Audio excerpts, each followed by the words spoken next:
In the heart of Mississippi, a place where blues music was born and thrived, a man named Booker T. Washington White, better known as Bukka White, emerged with a voice and guitar skills that would echo through the annals of blues history.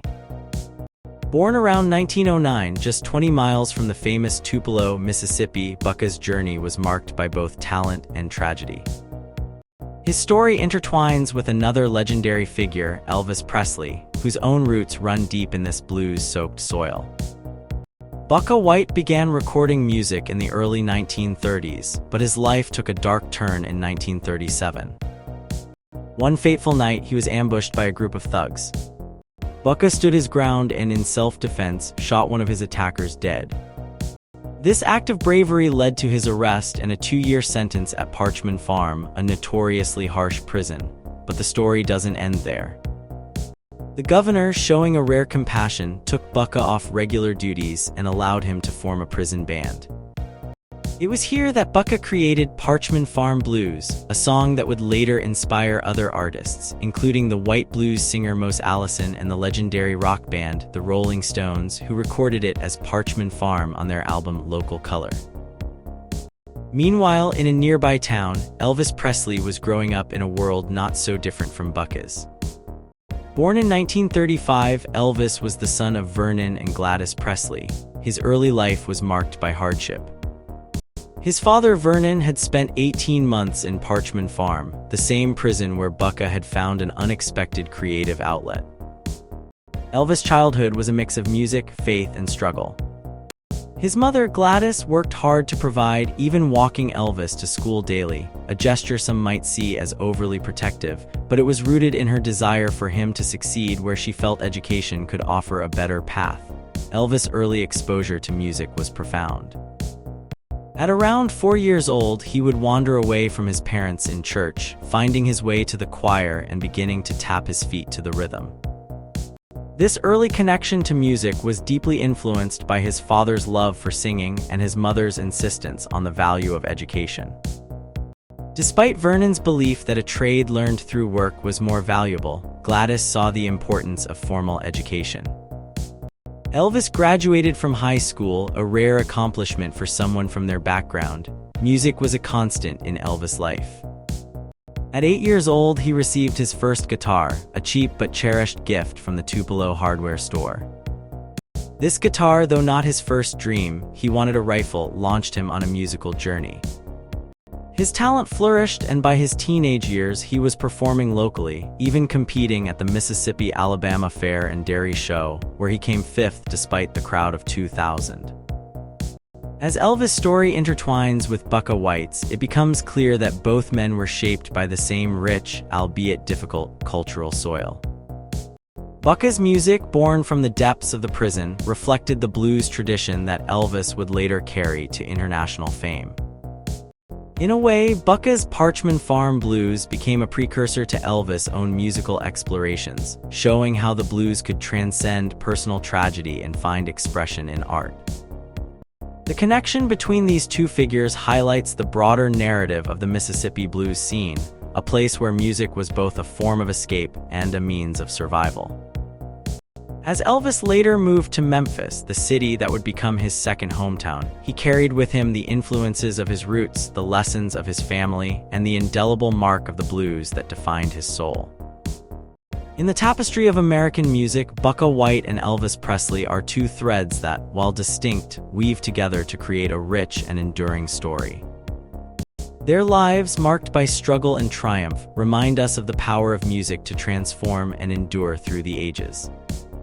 Tennessee, a state rich in history and culture, has many fascinating stories to tell. Let's explore some of them, starting with its name. The Mississippi River forms part of Tennessee's western edge.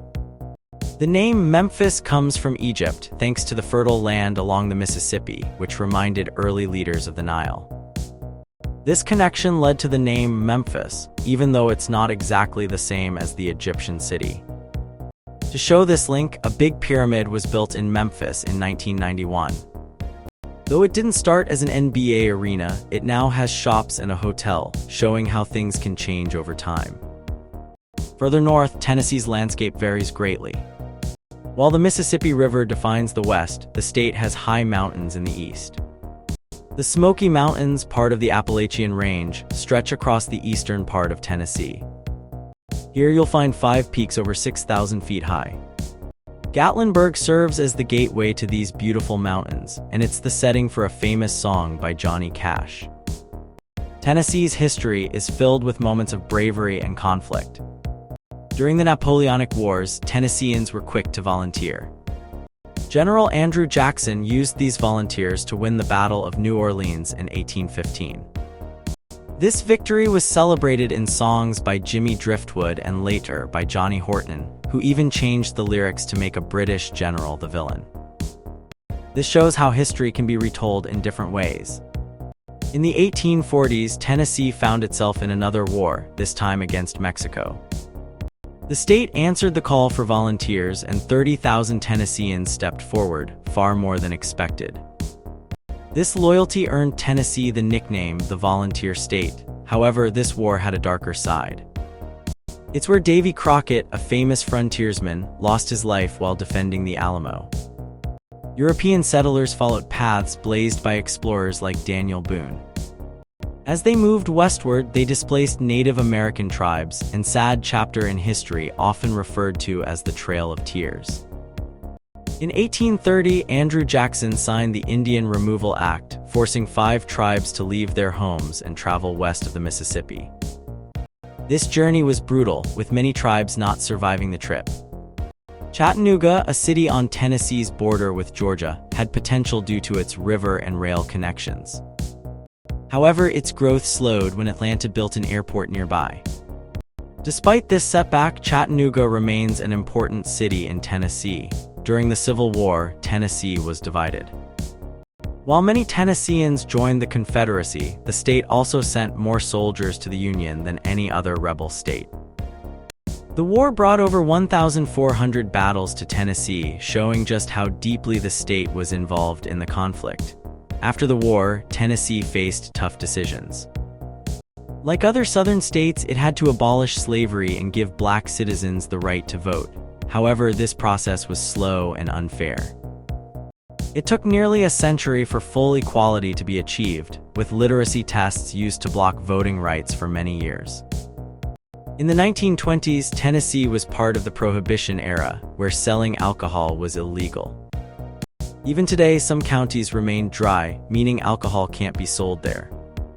One such place is Lynchburg, home to Jack Daniel's whiskey distillery. Despite being in a dry county, the distillery sells alcohol in special souvenir packs. Tennessee has also been a hub for music and cultural innovation. The first major country music recordings were made in Bristol in 1927, during what's known as the Bristol Sessions. Jimmie Rodgers, known as the Singing Brakeman, was one of the stars of these sessions. His songs and his connection to Elvis Presley show the lasting impact of early country music. Ernie Ford, another Tennessee native, became a popular TV personality after serving as a bombardier in World War II.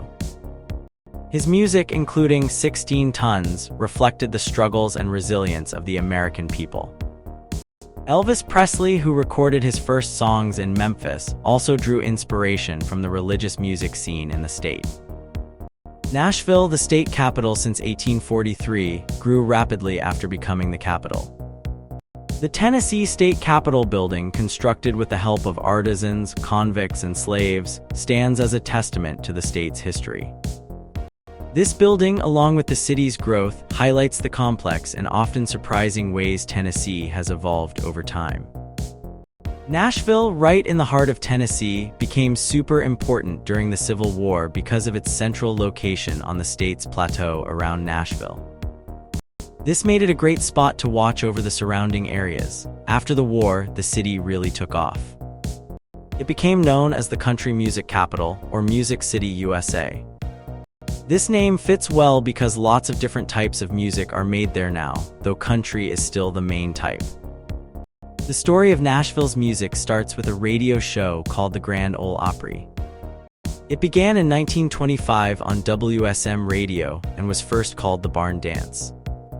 A funny announcer came up with the name Grand Ole Opry on the spot after an opera show.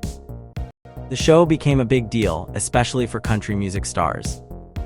They would often give up their Saturdays to play for less money just to be on the show. This was a smart move because it helped get their names out there. The Grand Ole Opry started in the Ryman Auditorium, built by a man named Thomas Ryman in 1890. It was first for spiritual songs. The Opry stayed there until 1974, when it moved to a new place called Opryland. The Ryman was closed for a while but got fixed up and reopened in 1994. Today, it hosts all sorts of music, not just country, though country fans still love it. Elvis Presley, who grew up listening to the Grand Ole Opry, dreamed of performing on it. He knew the spot where Hank Williams stood when he performed. Elvis didn't know at the time that the big star of the Opry, Eddie Arnold, was managed by someone named Colonel Tom Parker. Parker was more interested in making money than helping Eddie's career. Country songs often mention Tennessee because it sounds good in songs. Many hits have Tennessee in the title, like Eddie Arnold's Tennessee Waltz and Johnny Cash's Tennessee Flat Top Box. Interestingly, songs about Mississippi didn't catch on as much, maybe because the word has too many hard C sounds. Nashville is full of talented musicians, nicknamed the Nashville Cats. They often didn't know how to read music but figured out a way to play great music.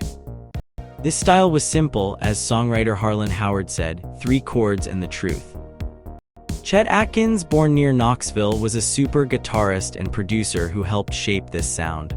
Not everyone loved Nashville at first. Some thought it was flashy and fake, especially with things like Webb Pierce's guitar-shaped pool. Comedians and films like Robert Altman's 1975 movie, Nashville, mocked this image. But things changed when artists like Willie Nelson and Waylon Jennings brought a raw, honest style called outlaw country to the scene. Today, Nashville isn't just about the old country sound. Artists like Miley Cyrus and Hillary Scott, who grew up nearby, show that new talent can come from there too. There's also a group called Americana that mixes different styles of music. Dolly Parton, born near Knoxville, is a big star who shows how talented Nashville can be. She's not just a singer but also a great songwriter with hits like Jolene and I Will Always Love You. Her theme park, Dollywood, draws millions of visitors each year, showing how country music and its stars can create big, fun attractions. In simple terms, Nashville started as a strategic spot during the Civil War and grew into a music hub. Its sound evolved with talented musicians and clever marketing, making it a place where music, both old and new, continues to thrive.